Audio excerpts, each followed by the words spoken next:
ದೇವರ ನಾಮಕ್ಕೆ ಸ್ತೋತ್ರವಾಗಲಿ. ಯೆಶಾಯ 35ನೇ ಅಧ್ಯಾಯ.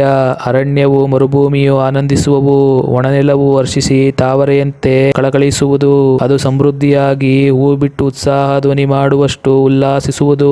ಲೆಬನೋನಿನ ಮಹಿಮೆಯು, ಕರ್ಮೇಲಿನ ಮತ್ತು ಶಾರೋನಿನ ವೈಭವವು ಅದಕ್ಕೆ ದೊರೆಯುವವು. ಇವೆಲ್ಲ ಯೆಹೋವನ ಮಹಿಮೆಯನ್ನು, ನಮ್ಮ ದೇವರ ವೈಭವವನ್ನು ಕಾಣುವವು.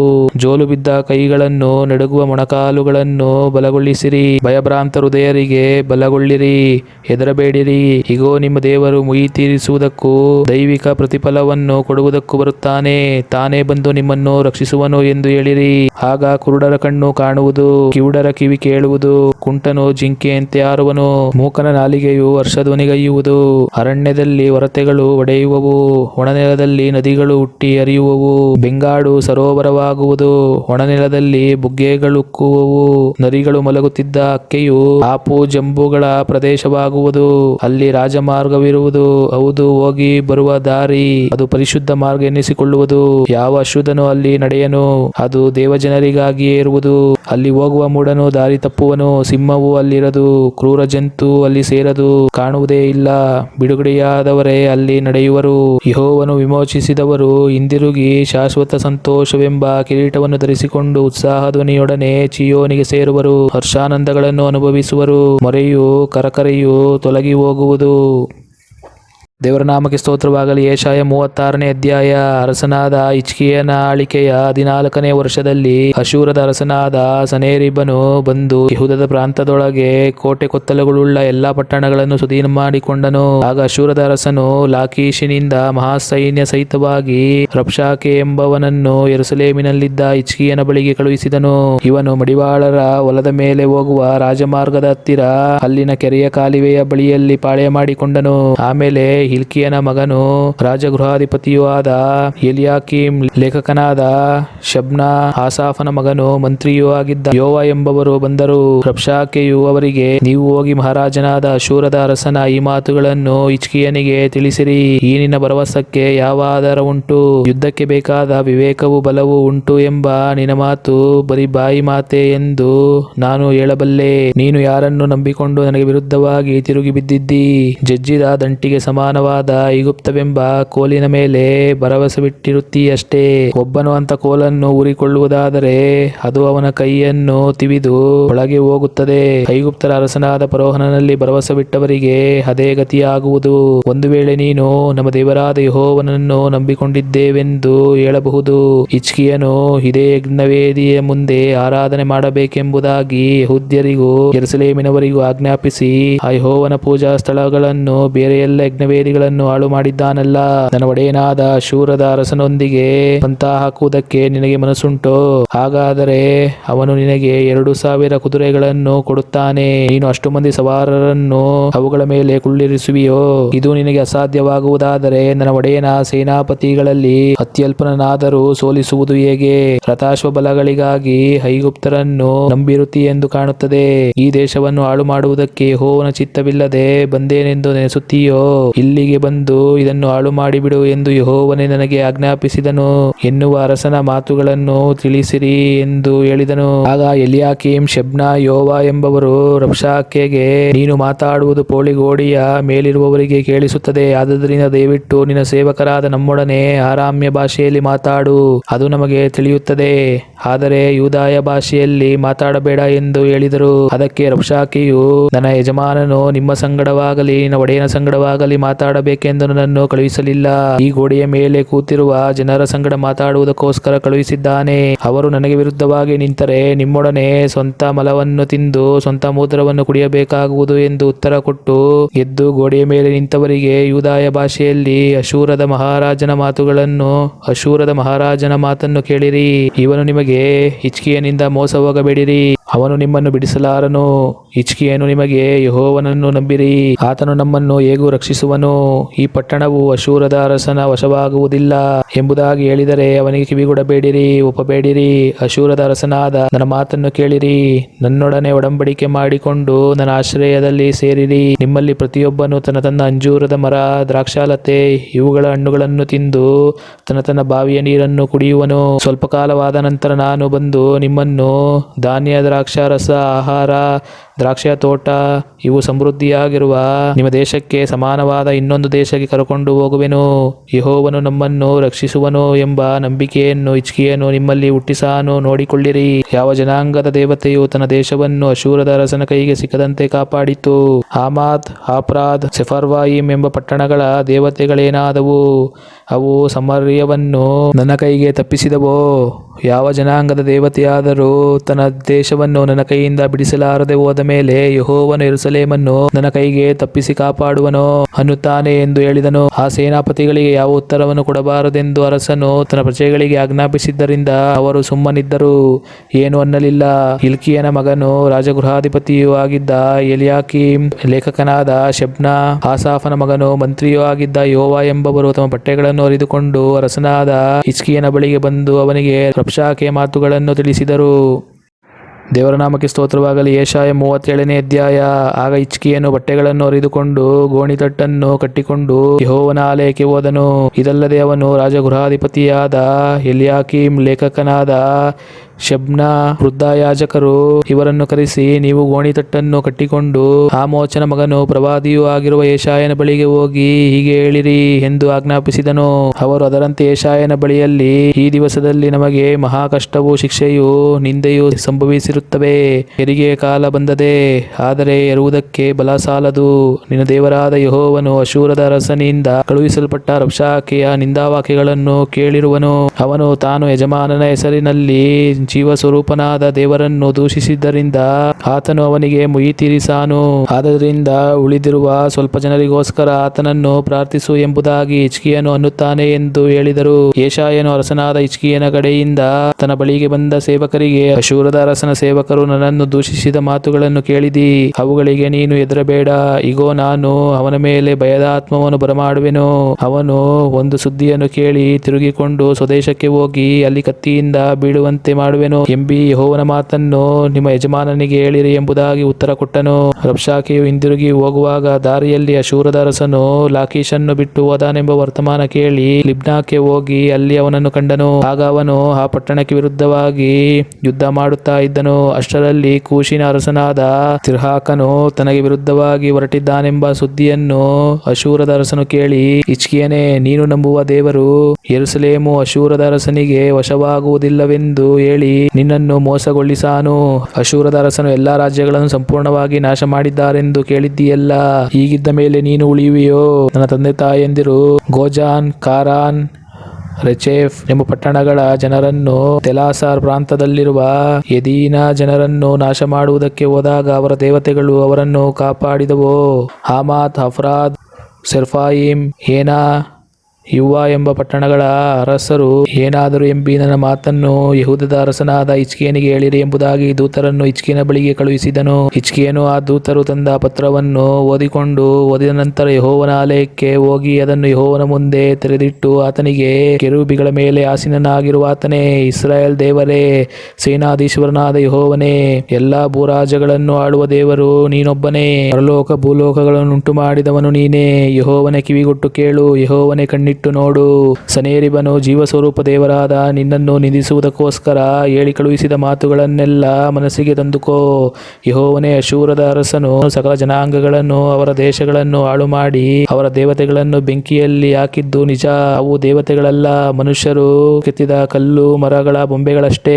ಆದುದರಿಂದ ಅವು ಅವರಿಂದ ಹಾಳಾದವು. ಯೆಹೋವನೇ, ನಮ್ಮ ದೇವರೇ, ನೀನೇ ಅದ್ವಿತೀಯನಾದ ಯೆಹೋವನೆಂಬುದನ್ನು ಭೂರಾಜ್ಯಗಳೆಲ್ಲವೂ ತಿಳಿದುಕೊಳ್ಳುವಂತೆ ನಮ್ಮನ್ನು ಇವನ ಕೈಯಿಂದ ಬಿಡಿಸು ಎಂದು ಪ್ರಾರ್ಥಿಸಿದನು. ಆಗ ಆಮೋಚನ ಮಗನಾದ ಯೆಶಾಯನು ಹಿಜ್ಕೀಯನಿಗೆ ಹೇಳಿ ಕಳುಹಿಸಿದ್ದೇನೆಂದರೆ, ಇಸ್ರಾಯೇಲ್ ದೇವರಾದ ಯೆಹೋವನು ಈ ಮಾತುಗಳನ್ನು ಕೇಳಿ, ನೀನು ಅಶೂರದ ಅರಸನಾದ ಸನೇರಿಬನ ವಿಷಯವಾಗಿ ಮಾಡಿದ ಬಿನ್ನಹವನ್ನು ಯೆಹೋವನು ಕೇಳಿ ಅವನನ್ನು ಕುರಿತು, ಕಿನ್ನರಿಯಾಗಿರುವ ಚೀಯೋನ್ ಕುಮಾರ್ತೆಯು ನಿನ್ನನ್ನು ತಿರಸ್ಕರಿಸಿ ಪರಿಹಾಸ ಮಾಡುತ್ತಾಳೆ. ಯೆರೂಸಲೇಮ್ ಕುಮಾರ್ತೆಯು ನಿನ್ನ ಹಿಂದೆ ತಲೆಯಾಡಿಸುತ್ತಾಳೆ. ನೀನು ಯಾರನ್ನು ನಿಂದಿಸಿ ಯಾರನ್ನು ದೂಷಿಸಿದ್ದಿ? ಯಾರಿಗೆ ವಿರುದ್ಧವಾಗಿ ಬಾಯಿ ತೆರೆದು ಎದ್ದು ಒದರಿದ್ದಿ. ನೀನು ಸೊಕ್ಕಿನಿಂದ ನೋಡಿದ್ದು ಯಾರನ್ನು? ಇಸ್ರಾಯೇಲರ ಸದಮಲ ಸ್ವಾಮಿಯನ್ನಲ್ಲವೇ? ನೀನು ನಿನ್ನ ಸೇವಕರ ಮುಖಾಂತರವಾಗಿ ಕರ್ತನನ್ನು ನಿಂದಿಸಿ ನನ್ನ ರಥಸಮೂಹದೊಡನೆ ಪರ್ವತ ಶಿಖರಗಳನ್ನು ಹತ್ತಿದ್ದೇನೆ. ಲೆಬನೋನಿನ ದುರ್ಗಮ ಸ್ಥಳಗಳಿಗೆ ಹೋಗಿದ್ದೇನೆ. ಅದರ ಎತ್ತರವಾದ ದೇವದಾರು ವೃಕ್ಷಗಳನ್ನು, ಶ್ರೇಷ್ಠವಾದ ತುರಾಯಿ ಮರಗಳನ್ನು ಕಡಿದು ಬಿಟ್ಟಿದ್ದೇನೆ. ಅಲ್ಲಿನ ಬಹುದೂರ ಶಿಖರವನ್ನು, ಉದ್ಯಾನವನಗಳನ್ನು ಪ್ರವೇಶಿಸಿದ್ದೇನೆ. ಪ್ರದೇಶಗಳಲ್ಲಿ ಅಗೆದು ನೀರು ಕುಡಿದಿದ್ದೇನೆ. ನನ್ನ ಪಾದಗಳಿಂದ ಐಗುಪ್ತದ ಎಲ್ಲಾ ಹೊಳೆಗಳನ್ನು ಬತ್ತಿಸಿದ್ದೇನೆ ಎಂಬುದಾಗಿ ನೀನು ಕೊಚ್ಚಿಕೊಂಡಿದ್ದಿ. ಇದನ್ನು ನೀನು ಕೇಳಿಲ್ಲವೋ? ಹೀಗಾಗಬೇಕೆಂದು ಬಹುಕಾಲದ ಹಿಂದೆ ಗೊತ್ತು ಮಾಡಿದೆನು. ಪೂರ್ವಕಾಲದಲ್ಲಿ ನಿರ್ಣಯಿಸಿದ್ದನ್ನು ಈಗ ನೆರವೇರಿಸಿದ್ದೇನೆ. ಆದುದರಿಂದ ಕೋಟೆ ಕೊತ್ತಲುಗಳುಳ್ಳ ಪಟ್ಟಣಗಳನ್ನು ಹಾಳು ದಿಬ್ಬಗಳನ್ನಾಗಿ ಮಾಡುವುದು ನಿನಗೆ ಸಾಧ್ಯವಾಯಿತು. ಅವುಗಳ ನಿವಾಸಿಗಳು ಬಲವಿಲ್ಲದವರಾಗಿ ಆಶಾಭಂಗಪಟ್ಟು ಕಳವಳಗೊಂಡರು. ಅವರು ಹೊಲದ ಕಾಯಿಪಲ್ಯಗಳನ್ನು ಎಳೆಗರಿಕೆಗೂ ಮಾಳಿಗೆಯ ಮೇಲಣ ಹುಲ್ಲಿಗೂ ಒಡೆಯಾಯುವುದಕ್ಕಿಂತ ಮೊದಲೇ ಒಣಗಿ ಹೋದ ಪೈರಿಗೂ ಸಮಾನರಾದರು. ನೀನು ಕೂತುಕೊಳ್ಳುವುದು, ಹೋಗುವುದು, ಬರುವುದು ನನಗೆ ಗೊತ್ತುಂಟು. ನೀನು ನನ್ನ ಮೇಲೆ ರೌದ್ರವೇಷನಾಗಿರುವುದನ್ನು ಬಲ್ಲೆನು. ನೀನು ನನಗೆ ವಿರುದ್ಧವಾಗಿ ಕುಪಿತನಾಗಿರುವುದು, ಉಬ್ಬಿಕೊಂಡಿರುವುದು ನನಗೆ ತಿಳಿದು ಬಂತು. ಆದುದರಿಂದ ನಿನಗೆ ಮೂಗುದಾರವನ್ನು, ಕಡಿವಾಣವನ್ನು ಹಾಕಿ ಬಂದ ದಾರಿಯಿಂದಲೇ ನಿನ್ನನ್ನು ಹಿಂದಕ್ಕೆ ಎಸೆದುಕೊಂಡು ಹೋಗುವೆನು ಎಂಬುದಾಗಿ ಹೇಳಿದ್ದಾನೆ. ಈ ಮಾತುಗಳು ನೆರವೇರುವವೆಂಬುದಕ್ಕೆ ನೀವು ಈ ವರ್ಷದಲ್ಲಿ ಕೂಳೆ ಬೆಳೆಯನ್ನು, ಮುಂದಿನ ವರ್ಷದಲ್ಲಿ ತನ್ನಷ್ಟಕ್ಕೆ ತಾನೇ ಬೆಳೆದದ್ದನ್ನು, ಮೂರನೆಯ ವರ್ಷದ ಹೊಲಗಳಲ್ಲಿ ಬಿತ್ತಿ ಕೊಯ್ದದ್ದನ್ನು, ದ್ರಾಕ್ಷಿಯ ತೋಟಗಳಲ್ಲಿ ವ್ಯವಸಾಯ ಮಾಡಿ ಕೂಡಿಸಿದ್ದನ್ನು ಅನುಭವಿಸುವುದೇ ಗುರುತಾಗಿರುವುದು. ತಪ್ಪಿಸಿಕೊಂಡು ಉಳಿದ ಯೆಹೂದ್ಯರು ದೇಶದಲ್ಲಿ ನೆಲೆಗೊಂಡು ಅಭಿವೃದ್ಧಿಯಾಗುವರು. ಯೆರೂಸಲೇಮಿನಲ್ಲಿ ಉಳಿದವರು ಹರಡಿಕೊಳ್ಳುವರು. ಚೀಯೋನ್ ಪರ್ವತದಲ್ಲಿ ತಪ್ಪಿಸಿಕೊಂಡವರು ಅಭಿವೃದ್ಧಿ ಹೊಂದುವರು. ಸೇನಾಧೀಶ್ವರನಾದ ಯೆಹೋವನ ಅನುಗ್ರಹವು ಇದನ್ನು ನೆರವೇರಿಸುವುದು. ಆತನು ಅಶೂರದ ಅರಸನನ್ನು ಕುರಿತು, ಅವನು ಪಟ್ಟಣವನ್ನು ಸಮೀಪಿಸುವುದಿಲ್ಲ, ಅದಕ್ಕೆ ಬಾಣವನ್ನೆಸೆಯುವುದಿಲ್ಲ, ಗುರಾಣಿ ಹಿಡಿದಿರುವವರನ್ನು ಕಳುಹಿಸುವುದಿಲ್ಲ, ಅದನ್ನು ಕೆಡವಿ ಬಿಡುವುದಕ್ಕೋಸ್ಕರ ಎದುರಾಗಿ ಮಣ್ಣಿನ ದಿಬ್ಬವನ್ನು ಮಾಡುವುದಿಲ್ಲ. ಅವನು ಬಂದ ದಾರಿಯಿಂದಲೇ ಹಿಂತಿರುಗಿ ಹೋಗುವನು, ಈ ಪಟ್ಟಣಕ್ಕೆ ಬರುವುದೇ ಇಲ್ಲ. ನನಗೋಸ್ಕರವಾಗಿಯೂ ನನ್ನ ಸೇವಕನಾದ ದಾವೀದನಿಗೋಸ್ಕರವಾಗಿಯೂ ಇದನ್ನು ಉಳಿಸಿ ಕಾಪಾಡುವೆನು ಎಂದು ಹೇಳುತ್ತಾನೆ ಎಂಬುದೇ. ಆಗ ಯೆಹೋವನ ದೂತನು ಹೊರಟು ಬಂದು ಅಶೂರದ ಪಾಳೆಯದಲ್ಲಿ 185,000 ಮಂದಿ ಸೈನಿಕರನ್ನು ಸಂಹರಿಸಿದನು. ಬೆಳಿಗ್ಗೆ ಎದ್ದು ನೋಡುವಲ್ಲಿ ಅವರೆಲ್ಲರೂ ಹೆಣಗಳಾಗಿದ್ದರು. ಆಗ ಅಶೂರದ ಅರಸನಾದ ಸನ್ಹೇರೀಬನು ಹಿಂದಿರುಗಿ ನಿನೆವೆಯ ಪಟ್ಟಣಕ್ಕೆ ಹೋಗಿ ಅಲ್ಲಿ ವಾಸಿಸಿದನು. ಅವನು ಒಂದು ದಿವಸ ಗುಡಿಗೆ ಹೋಗಿ ತನ್ನ ದೇವರಾದ ನಿರ್ಸೋಕನನ್ನು ಆರಾಧಿಸುವಾಗ ಅದ್ರಮೆಲೆಕ್, ಸರೆಚೇರ್ ಎಂಬ ಅವನ ಮಕ್ಕಳು ಅವನನ್ನು ಕತ್ತಿಯಿಂದ ಕೊಂದು ಆರಾಡ್ ದೇಶಕ್ಕೆ ಓಡಿ ಹೋದರು. ಅವನಿಗೆ ಬದಲಾಗಿ ಅವನ ಮಗನಾದ ಏಸರ್ ಹದೋನನು ಅರಸನಾದನು. ದೇವರ ನಾಮಕ್ಕೆ ಸ್ತೋತ್ರವಾಗಲಿ. ಯೆಶಾಯ 38ನೇ ಅಧ್ಯಾಯ. ಆ ಕಾಲದಲ್ಲಿ ಹಿಜ್ಕೀಯನು ಮರಣಕರ ರೋಗದಲ್ಲಿ ಬಿದ್ದನು. ಆಗ ಆಮೋಚನ ಮಗನು ಪ್ರವಾದಿಯೂ ಆದ ಯೆಶಾಯನು ಅವನ ಬಳಿಗೆ ಬಂದು ಅವನಿಗೆ, ನಿನ್ನ ಮನೆಯ ವಿಷಯವಾಗಿ ವ್ಯವಸ್ಥೆ ಮಾಡು, ಏಕೆಂದರೆ ನೀನು ಉಳಿಯುವ ಹಾಗಿಲ್ಲ, ಸಾಯಬೇಕಾಗಿದೆ ಎಂಬುದಾಗಿ ಯೆಹೋವನು ಅನ್ನುತ್ತಾನೆ ಎಂದು ಹೇಳಿದನು.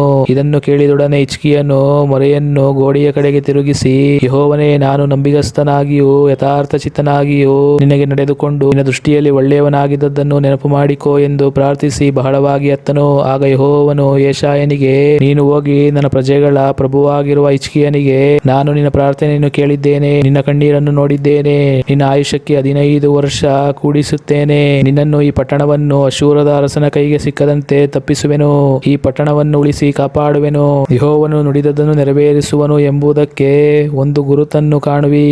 ಇಗೋ, ಸೂರ್ಯನ ಇಳಿತರದಿಂದ ಆಹಾಜನ ಸೋಪಾನ ಪಂಕ್ತಿಯಲ್ಲಿ ಮುಂದೆ ಹೋಗಿದ ನೆರಳು 10 ಮೆಟ್ಟಲು ಹಿಂದಕ್ಕೆ ಬರಮಾಡುವೆನು ಎಂದು ನಿನ್ನ ಪೂರ್ವಿಕನಾದ ದಾವೀದನ ದೇವರಾಗಿರುವ ಯೆಹೋವನು ಹೇಳುತ್ತಾನೆಂಬುದಾಗಿ ತಿಳಿಸು ಎಂದು ಆಜ್ಞಾಪಿಸಿದನು. ಅದರಂತೆ ಸೋಪಾನ ಪಂಕ್ತಿಯಲ್ಲಿ ಮುಂದೆ ಹೋಗಿದ ನೆರಳು 10 ಮೆಟ್ಟಲು ಹಿಂದಕ್ಕೆ ಬಂತು. ಯೆಹೂದದ ಅರಸನಾದ ಹಿಜ್ಕೀಯನು ರೋಗದಿಂದ ಆರೋಗ್ಯವನ್ನು ಹೊಂದಿ ಬರೆದದ್ದು. ನನ್ನ ರೋಗದಲ್ಲಿ ಹೀಗೆಲ್ಲ ಅಂದುಕೊಂಡೆನು, ನನ್ನ ಮಧ್ಯಪ್ರಾಯದಲ್ಲಿ ಪಾತಾಳ ದ್ವಾರದೊಳಗೆ ಸೇರಿದೆನು, ನನ್ನ ಆಯುಷ್ಯದಲ್ಲಿ ಕಳೆದು ಮಿಕ್ಕ ವರ್ಷಗಳು ನನಗೆ ನಷ್ಟವಾದವು. ನಾನು ಇನ್ನು ಜೀವಲೋಕದವನಾಗಿ ಯೆಹೋವನ ದರ್ಶನವನ್ನು ಹೊಂದೆನಲ್ಲ, ಇನ್ನು ಭೂಲೋಕ ನಿವಾಸಿಗಳಲ್ಲೊಬ್ಬನಾಗಿ ಮನುಷ್ಯರನ್ನು ದೃಷ್ಟಿಸಲಾರೆನಲ್ಲ. ನನ್ನ ಆಶ್ರಯವು ಕುರುಬನ ಗುಡಾರದಂತೆ ಕಿತ್ತು ನನ್ನ ಕಡೆಯಿಂದ ಒಯ್ಯಲ್ಪಟ್ಟಿದೆ. ಆತನು ನನ್ನ ಆಯುಷ್ಯದ ಆಸನ್ನು ಕತ್ತರಿಸಿದ್ದರಿಂದ ನೇಯಿಗೆಯವನಂತೆ ನನ್ನ ಜೀವಮಾನವನ್ನು ಸುತ್ತಿಬಿಟ್ಟಿದ್ದೇನೆ. ಉದಯದಿಂದ ಅಸ್ತಮಾನದೊಳಗೆ ನನ್ನನ್ನು ತೀರಿಸುತ್ತಿ. ಆತನು ಸಿಂಹದಂತೆ ನನ್ನ ಎಲುಬುಗಳನ್ನೆಲ್ಲ ಮುರಿಯುತ್ತಿದ್ದರೂ ಬೆಳಗಿನ ತನಕ ತಡಕೊಂಡೇ ಇದ್ದೆನು. ಉದಯದಿಂದ ಅಸ್ತಮಾನದೊಳಗೆ ನನ್ನನ್ನು ತೀರಿಸುತ್ತೀಯಲ್ಲ ಎಂದು ಪ್ರಲಾಪಿಸಿದೆನು. ನಾನು ಬಾನಾಕಿಯಂತೆಯೂ ಬಕ್ಕದಾಗೂ ನೀಚುಗುಟ್ಟಿದೆನು, ಪಾರಿವಾಳದಂತೆ ಮೊರೆಯಿಟ್ಟೆನು. ಯೆಹೋವನೇ, ನಾನು ಬಾಧೆ ಪಡುತ್ತಿದ್ದೇನೆ, ನನಗೆ ಹೊಣೆಯಾಗು ಎಂದು ಮೇಲೆ ಮೇಲೆ ದೃಷ್ಟಿಸುತ್ತಾ ಕಂಗೆಟ್ಟೆನು. ನಾನು ಏನು ಹೇಳಲಿ? ಆತನು ನನಗೆ ಮಾತು ಕೊಟ್ಟು ತಾನೇ ನೆರವೇರಿಸಿದ್ದಾನೆ. ನನ್ನ ಆತ್ಮಕ್ಕೆ ಸಂಭವಿಸಿದ ದುಃಖವನ್ನು ಸ್ಮರಿಸುತ್ತಾ ನನ್ನ ಜೀವಮಾನದಲ್ಲೆಲ್ಲ ಮೆಲ್ಲಗೆ ನಡೆಯುವೆನು. ಯೆಹೋವನೇ, ಇಂಥ ಸಂಭವಗಳಿಂದ ಮನುಷ್ಯರು ಬದುಕುತ್ತಾರೆ, ಅವುಗಳಿಂದಲೇ ನನ್ನ ಆತ್ಮವು ಜೀವಿಸುತ್ತದೆ. ಈಗ ನನ್ನನ್ನು ಸ್ವಸ್ಥ ಮಾಡಿ ಬದುಕಿಸು. ಆಹಾ, ನಾನು ಪಟ್ಟ ದುಃಖವು ನನ್ನ ಸುಖಕ್ಕಾಗಿಯೇ ಆಯಿತು. ನನ್ನ ಆತ್ಮವನ್ನು ನಾಶಕೂಪದಿಂದ ರಕ್ಷಿಸಿದ್ದು ನಿನ್ನ ಪ್ರೀತಿಯೇ. ನನ್ನ ಪಾಪಗಳನ್ನೆಲ್ಲ ನಿನ್ನ ಬೆನ್ನ ಹಿಂದೆ ಹಾಕಿಬಿಟ್ಟಿದ್ದಿ. ಪಾತಾಳದವರು ನಿನ್ನನ್ನು ಸ್ತುತಿಸರು, ಸತ್ತವರು ನಿನ್ನನ್ನು ಕೀರ್ತಿಸರು. ಅಧೋಲೋಕ ಕೇಳಿದು ಹೋದವರು ನಿನ್ನ ಸತ್ಯಸಂಧತೆಯನ್ನು ಆಶ್ರಯಿಸಲಾರರು. ಜೀವಂತನೇ ನಿನ್ನನ್ನು ಸ್ತುತಿಸುವನು. ಹೌದು, ಜೀವಂತನಾದ ನಾನೇ ಇವತ್ತು ನಿನ್ನನ್ನು ಹೊಗಳುವೆನು. ತಂದೆಯು ಮಕ್ಕಳಿಗೆ ನಿನ್ನ ಸತ್ಯಸಂಧತೆಯನ್ನು ಬೋಧಿಸುವನು. ಯೆಹೋವನು ನನಗೆ ರಕ್ಷಣಾಪರನಾಗಿದ್ದಾನಷ್ಟೇ. ನಮ್ಮ ಜೀವಮಾನದಲ್ಲೆಲ್ಲ ಯೆಹೋವನ ಆಲಯದಲ್ಲಿ ನಮ್ಮ ಕಿನ್ನರಿ ವೀಣೆಗಳನ್ನು ನುಡಿಸುವೆನು. ಯೆಶಾಯನು ಅಂಜೂರದ ಹಣ್ಣುಗಳ ಹಡೆಯನ್ನು ತರಿಸಿ ಕರುವಿನ ಮೇಲೆ ಇಟ್ಟರೆ ಅರಸನು ಗುಣ ಹೊಂದುವನು ಎಂದು ಅಪ್ಪಣೆ ಕೊಡಲಾಗಿ, ಹಿಜ್ಕೀಯನು ನಾನು ಗುಣಹೊಂದಿ ಯೆಹೋವನ ಆಲಯವನ್ನು ಸೇರುವೆನೆಂಬುದಕ್ಕೆ ಗುರುತೇನೆಂದು ಕೇಳಿದನು. ದೇವರ ನಾಮಕ್ಕೆ ಸ್ತೋತ್ರವಾಗಲಿ. ಯೆಶಾಯ 39ನೇ ಅಧ್ಯಾಯ. ಅದೇ ಕಾಲದಲ್ಲಿ ಬಲದಾನನ ಮಗನು ಬಾಬೇಲಿನ ಅರಸನೂ ಆದ ಮೆರೋದಕ ಬಲದಾನನೆಂಬವನು ಹಿಜ್ಕೀಯನು ಅಸ್ವಸ್ಥನಾಗಿದ್ದು ಗುಣ ಹೊಂದಿದನು ಎಂದು ಕೇಳಿ ಅವನಿಗೆ ಪತ್ರವನ್ನು ಬಹುಮಾನವನ್ನು ಕಳುಹಿಸಿದನು. ಹಿಜ್ಕೀಯನು ಬಂದ ದೂತರನ್ನು ಸಂತೋಷದಿಂದ ನೋಡಿ ಅವರಿಗೆ ಬೆಳ್ಳಿ ಬಂಗಾರ, ಸುಗಂಧ ದ್ರವ್ಯ, ಪರಿಮಳ ತೈಲ ಮೊದಲಾದ ಪದಾರ್ಥಗಳಿರುವ ಮನೆಯನ್ನು, ಆಯುಧ ಶಾಲೆಯನ್ನು, ತನ್ನ ಭಂಡಾರದಲ್ಲಿದ್ದೆಲ್ಲವನ್ನು ತೋರಿಸಿದನು. ಅವನ ಅರಮನೆಯಲ್ಲಿಯೂ ರಾಜ್ಯದಲ್ಲಿಯೂ ಅವರಿಗೆ ತೋರಿಸದಿರುವ ವಸ್ತುವು ಒಂದು ಇರಲಿಲ್ಲ. ಆಗ ಪ್ರವಾದಿಯಾದ ಯೆಶಾಯನು ಹಿಜ್ಕೀಯನ ಬಳಿಗೆ ಬಂದು ಅವರನ್ನು, ಆ ಮನುಷ್ಯರು ಎಲ್ಲಿಯವರು, ಏನು ಹೇಳಿದರು ಎಂದು ಕೇಳಲು ಅವನು, ಅವರು ಬಹುದೂರ ದೇಶದಿಂದ ಬಾಬೇಲಿನಿಂದ ನನ್ನ ಬಳಿಗೆ ಬಂದವರು ಎಂದು ಉತ್ತರ ಕೊಟ್ಟನು. ಯೆಶಾಯನು ತಿರುಗಿ ಅವನನ್ನು, ಅವರು ನಿನ್ನ ಅರಮನೆಯಲ್ಲಿ ಏನು ನೋಡಿದರು ಎಂದು ಕೇಳಲು ಅವನು, ಅರಮನೆಯಲ್ಲಿರುವುದೆಲ್ಲವನ್ನೂ ನೋಡಿದರು. ನನ್ನ ಭಂಡಾರದಲ್ಲಿ ನಾನು ಅವರಿಗೆ ತೋರಿಸದಿದ್ದ ವಸ್ತುವು ಒಂದು ಇರುವುದಿಲ್ಲ ಅಂದನು. ಆಗ ಅವನು ಹಿಜ್ಕೀಯನಿಗೆ, ಸೇನಾಧೀಶ್ವರನಾದ ಯೆಹೋವನ ಮಾತನ್ನು ಕೇಳು. ಆತನು ನಿನ್ನ ಪೂರ್ವಿಕರ ಕಾಲದಿಂದ ಇಂದಿನವರೆಗೂ ಅರಮನೆಯಲ್ಲಿ ಸಂಗ್ರಹವಾದದ್ದೆಲ್ಲವೂ ಬಾಬೇಲಿಗೆ ಒಯ್ಯಲ್ಪಡುವ ದಿನ ಬರುವುದು, ಇಲ್ಲೇನು ಉಳಿಯುವುದಿಲ್ಲ. ಬಾಬೇಲಿನ ಅರಸನು ಬಂದು ನೀನು ಪಡೆದ ಮಕ್ಕಳನ್ನು ತೆಗೆದುಕೊಂಡು ಹೋಗಿ ಅವರನ್ನು ತಮ್ಮ ಅರಮನೆಯಲ್ಲಿ ಕಂಚುಕಿಗಳನ್ನಾಗಿ ನೇಮಿಸಿಕೊಳ್ಳುವರು ಅನ್ನುತ್ತಾನೆ ಎಂದು ಹೇಳಿದನು. ಹೇಗೂ ನನ್ನ ಜೀವಮಾನದಲ್ಲಿ ತಪ್ಪದೆ ಸೌಭಾಗ್ಯವಿರುವುದು ಅಂದುಕೊಂಡು ಹಿಜ್ಕೀಯನು ಯೆಶಾಯನಿಗೆ, ನೀನು ತಿಳಿಸಿದ ಯೆಹೋವನ ಮಾತು ಒಳ್ಳೆಯದಾಗಿದೆ ಎಂದು ಉತ್ತರ ಕೊಟ್ಟನು. ದೇವರ ನಾಮಕ್ಕೆ ಸ್ತೋತ್ರವಾಗಲಿ. ಯೆಶಾಯ 40ನೇ ಅಧ್ಯಾಯ. ನನ್ನ ಜನರನ್ನು ಸಂತೈಸಿರಿ, ಯೆರೂಸಲೇಮಿನ ಸಂಗಡ ಹೃದಯಾಂಗಮವಾಗಿ ಮಾತಾಡಿರಿ. ಅದಕ್ಕೆ ಗಡು ತೀರಿತು, ವಿಧಿಸಿದ ದೋಷ ಫಲವೆಲ್ಲ ನೆರವೇರಿತು. ಅದರ ಎಲ್ಲಾ ಪಾಪಗಳಿಗೂ ಯೆಹೋವನ ಕೈಯಿಂದ 2ರಷ್ಟು ಶಿಕ್ಷೆಯಾಯಿತು ಎಂದು ಆ ಜನರಿಗೆ ಕೂಗಿ ಹೇಳಿರಿ. ಇದೇ ನಿಮ್ಮ ದೇವರ ಆಜ್ಞೆ. ಇಗೋ, ಒಂದು ವಾಣಿ, ಅರಣ್ಯದಲ್ಲಿ ಯೆಹೋವನ ದಾರಿಯನ್ನು ಸರಿಪಡಿಸಿರಿ, ಅಡವಿಯಲ್ಲಿ ನಮ್ಮ ದೇವರಿಗೆ ರಾಜಮಾರ್ಗವನ್ನು ನೆಟ್ಟಗೆ ಮಾಡಿರಿ. ಎಲ್ಲ ಹಳ್ಳಕೊಳ್ಳಗಳು ಮುಚ್ಚಲ್ಪಡುವವು, ಎಲ್ಲ ಬೆಟ್ಟ ಗುಡ್ಡಗಳು ತಗ್ಗಿಸಲ್ಪಡುವವು. ಮಲೆನಾಡು ಬಯಲು ಸೀಮೆಯಾಗುವುದು, ಕೊರಕಲ ನೆಲವು ಸಮವಾಗುವುದು. ಯೆಹೋವನ ಮಹಿಮೆಯು ಗೋಚರವಾಗುವುದು, ಎಲ್ಲಾ ಮನುಷ್ಯರು ಒಟ್ಟಿಗೆ ಅದನ್ನು ಕಾಣುವರು. ಯೆಹೋವನ ಬಾಯೇ ಇದನ್ನು ನುಡಿದಿದೆ ಎಂದು ಒಬ್ಬನು ಕೂಗುತ್ತಾನೆ. ಆಹಾ, ವಾಣಿಯು ಮತ್ತೆ ಕೇಳಿಸಿತು, ಕೂಗು ಎನ್ನುತ್ತದೆ. ಅದಕ್ಕೆ ನಾನು, ಏನು ಕೂಗಲಿ ಎಂದು ಕೇಳಲು, ನರಜಾತಿಯೆಲ್ಲ ಹುಲ್ಲಿನ ಆಗಿದೆ, ಅದರ ಲಾವಣ್ಯವೆಲ್ಲ ಅಡವಿಯ ಹೂವಿನಂತಿದೆ. ಯೆಹೋವನ ಶ್ವಾಸವು ಅದರ ಮೇಲೆ ಬೀಳಿಸುವುದರಿಂದ ಹುಲ್ಲು ಒಣಗಿ ಹೋಗುವುದು, ಹೂವು ಬಾಡಿ ಹೋಗುವುದು. ಜನವು ಹುಲ್ಲೇ ಹುಲ್ಲು, ಹುಲ್ಲು ಒಣಗಿ ಹೋಗುವುದು, ಹೂವು ಬಾಡಿ ಹೋಗುವುದು. ನಮ್ಮ ದೇವರ ಮಾತು ಸದಾಕಾಲವೂ ಇರುವುದು ಎಂದು ಉತ್ತರವಾಯಿತು. ಶುಭ ಸಮಾಚಾರವನ್ನು ತಿಳಿಸಬಲ್ಲ ಚೀಯೋನೇ, ಉನ್ನತ ಪರ್ವತವನ್ನು ಹತ್ತಿಕೋ. ಸುವರ್ತಮಾನವನ್ನು ಪ್ರಕಟಿಸಬಲ್ಲ ಯೆರೂಸಲೇಮೇ, ನಿನ್ನ ಧ್ವನಿಯನ್ನು ಗಟ್ಟಿಯಾಗಿ ಎತ್ತು, ನಿರ್ಭಯವಾಗಿ ಎತ್ತಿ. ಯೆಹೂದದ ಪಟ್ಟಣಗಳಿಗೆ, ಇಗೋ ನಿಮ್ಮ ದೇವರು, ಆಹಾ, ಕರ್ತನಾದ ಯೆಹೋವನು ಶೂರನಾಗಿ ಬರುವನು, ತನ್ನ ಭುಜಬಲದಿಂದಲೇ ಆಳುವನು. ಇಗೋ, ಆತನ ಕ್ರಿಯಾಲಾಭವು ಆತನೊಂದಿಗಿದೆ, ಆತನ ಶ್ರಮದ ಬಲವು ಆತನ ಮುಂದಿದೆ. ಆತನು ಕುರುಬನಂತೆ ತನ್ನ ಮಂದೆಯನ್ನು ಮೇಯಿಸುವನು, ಮರಿಗಳನ್ನು ಕೈಯಿಂದ ಕೂಡಿಸಿ ಎದೆಗೆತ್ತಿಕೊಳ್ಳುವನು, ಹಾಲು ಕುಡಿಸುವ ಕುರಿಗಳನ್ನು ಮೆಲ್ಲಗೆ ನಡೆಸುವನು ಎಂದು ಸಾರು. ಯಾವನು ಸಾಗರ ಸಮುದ್ರಗಳನ್ನು ಸೆರೆಯಿಂದ ಅಳತೆ ಮಾಡಿದನು, ಯಾವನು ಆಕಾಶಮಂಡಲದ ಪರಿಮಾಣವನ್ನು ಗೇಣಿನಿಂದ ನಿರ್ಣಯಿಸಿದನು, ಯಾವನು ಆಕಾಶಮಂಡಲದ ಪರಿಮಾಣವನ್ನು ಗೇಣಿನಿಂದ ನಿರ್ಣಯಿಸಿದನು. ಭೂಲೋಕದ ಮಣ್ಣನ್ನೆಲ್ಲ ಕೊಳಕ್ಕೆ ತುಂಬಿದವನು ಯಾರು? ಬೆಟ್ಟಗಳನ್ನು ತ್ರಾಸಿನಿಂದಲೂ ಗುಡ್ಡಗಳನ್ನು ತಕಡಿಯಿಂದಲೂ ತೂಗಿ ಹೋಗಿದವನು ಯಾರು? ಯೆಹೋವನ ಆತ್ಮಕ್ಕೆ ಯಾವನು ವಿಧಿಯನ್ನು ನೇಮಿಸಿದನು? ಯಾವನು ಆಲೋಚನಾಕರ್ತನಾಗಿ ಆತನಿಗೆ ಉಪದೇಶಿಸಿದನು? ಆತನು ಯಾವ ಆಲೋಚನೆಯನ್ನು ಕೇಳಿದನು? ಯಾವನು ಆತನಿಗೆ ಬುದ್ಧಿ ಕಲಿಸಿ ಆತನನ್ನು ನ್ಯಾಯಮಾರ್ಗದಲ್ಲಿ ನಡೆಸಿದನು? ಯಾವನು ಆತನಿಗೆ ಜ್ಞಾನವನ್ನು ಬೋಧಿಸಿ ವಿವೇಕ ಮಾರ್ಗವನ್ನು ತೋರಿಸಿದನು? ಆಹಾ, ಆತನ ಗಣನೆಯಲ್ಲಿ ಜನಾಂಗಗಳು ಕಪಿಲೆಯಿಂದುದುರುವ ತುಂತುರಿನಂತೆಯೂ ತ್ರಾಸಿನ ತಟ್ಟೆಯ ಧೂಳಿನ ಹಾಗೂ ಇರುತ್ತವೆ. ಇಗೋ, ದ್ವೀಪಗಳನ್ನು ಅಣುರೇಣುವಿನಂತೆ ಎತ್ತುತ್ತಾನೆ. ಆತನಿಗೆ ಅರ್ಪಿಸತಕ್ಕ ಹೋಮಕ್ಕೆ ಲೆಬನೋನಿನ ಪಶುಗಳು ಸಾಲವು, ಅಲ್ಲಿನ ವನವು ಸಮಿತಿಗೆ ಸಾಲದು. ಸಕಲ ಜನಾಂಗಗಳು ಆತನ ದೃಷ್ಟಿಯಲ್ಲಿ ಏನೂ ಇಲ್ಲದಂತಿವೆ, ಅವು ಆತನ ಎಣಿಕೆಯಲ್ಲಿ ಶುದ್ಧ ಶೂನ್ಯವೇ. ಹೀಗಿರಲು ದೇವರನ್ನು ಯಾರಿಗೆ ಹೋಲಿಸಿರಿ? ಯಾವ ರೂಪವನ್ನು ಆತನಿಗೆ ಸಮ ಮಾಡಿರಿ? ವಿಗ್ರಹಗಳಾದರೋ ಶಿಲ್ಪಿಯು ಅದನ್ನು ಎರಕ ಒಯ್ಯುವನು, ಅಕ್ಕಸಾಲಿಗನು ಅದಕ್ಕೆ ಚಿನ್ನದ ಕವಚವನ್ನು ಬಡಿದು ಬೆಳ್ಳಿಯ ಸರಪಣಿಗಳನ್ನು ಮಾಡುವನು. ಇಂಥದನ್ನು ದೇವರಿಗೆ ಕಾಣಿಕೆಯಾಗಿ ಪ್ರತಿಷ್ಠಿಸಿಕೊಳ್ಳಲಾರದ ಬಡವನು ಉಳಿತು ಹೋಗದ ಮರವನ್ನು ಹುಡುಕಿ ಅಲುಗದ ವಿಗ್ರಹವನ್ನು ಮಾಡಿಸಲು ಕುಶಲನನ್ನು ವಿಚಾರಿಸಿಕೊಳ್ಳುವನು. ನಿಮಗೆ ತಿಳಿದಿಲ್ಲವೋ? ನೀವು ಕೇಳಿಲ್ಲವೋ? ಆದಿಯಿಂದ ನಿಮಗೆ ಉಪದೇಶವಾಗಿ ಬಂದಿಲ್ಲವೋ? ಭೂಮಿಯು ಸ್ಥಾಪಿತವಾದದ್ದರಿಂದ ನೀವು ಗ್ರಹಿಸುತ್ತಿಲ್ಲವೋ? ಭೂಮಂಡಲ ನಿವಾಸಿಗಳು ಮಿಡತೆಗಳಂತೆ ಸಣ್ಣಗೆ ಕಾಣಿಸುವಷ್ಟು ಉನ್ನತವಾದ ಆಕಾಶದಲ್ಲಿ ಆತನು ಆಸೀನನಾಗಿದ್ದಾನೆ. ಆಕಾಶ ಮಂಡಲವನ್ನು ನವರು ಬಟ್ಟೆಯಂತೆ ಹರಡಿ ನಿವಾಸದ ಗೂಡಾರದಂತೆ ಎತ್ತಿಕಟ್ಟಿದ್ದಾನೆ. ಪ್ರಭುಗಳನ್ನು ನಿರ್ನಾಮ ಮಾಡುತ್ತಾನೆ, ಭೂಪತಿಗಳನ್ನು ಶೂನ್ಯಗೊಳಿಸುತ್ತಾನೆ.